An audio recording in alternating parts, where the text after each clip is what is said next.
Ano na daw kaya ang nangyari sa Grasshead family? Patagal-tagal na din ang last update natin sa Grasshead family. Tapos ilang araw pa kaming nawala. Ang haba na ng kanilang mga buhok at halos hindi na nga makita ang twins. Hi, I'm here. Nakikita ko si Charlie na tawa ng tawa, yun naman pala ay nagbubunot ng hair. Got the hair. Excited talaga lagi ang dalawang to kada gugupitan namin ang grassheads. Bye-bye, grasses.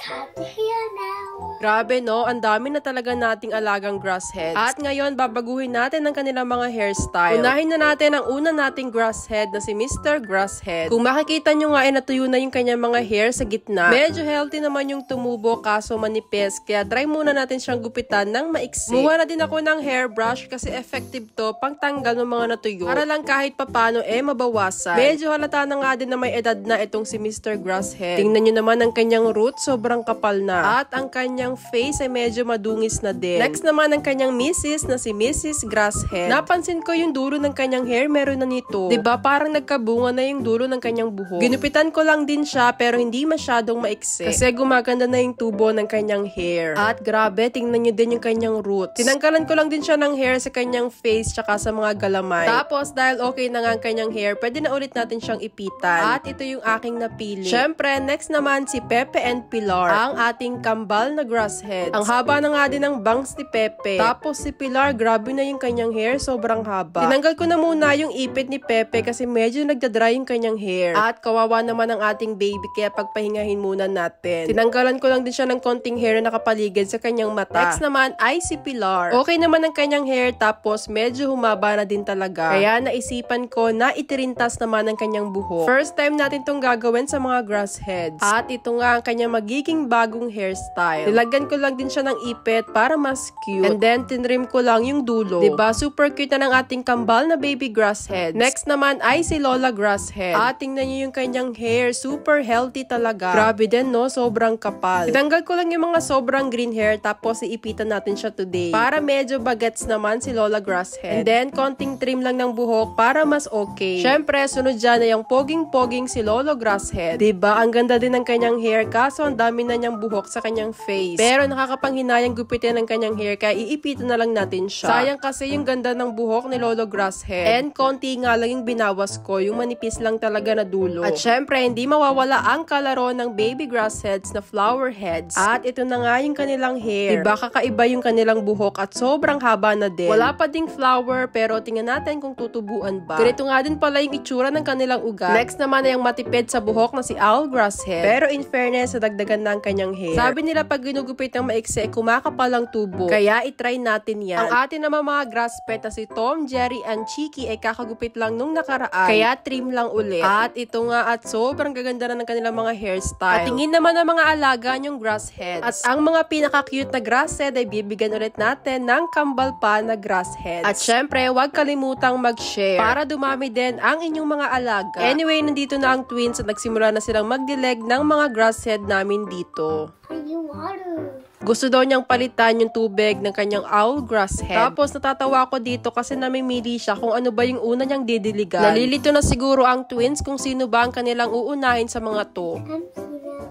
I love grasses.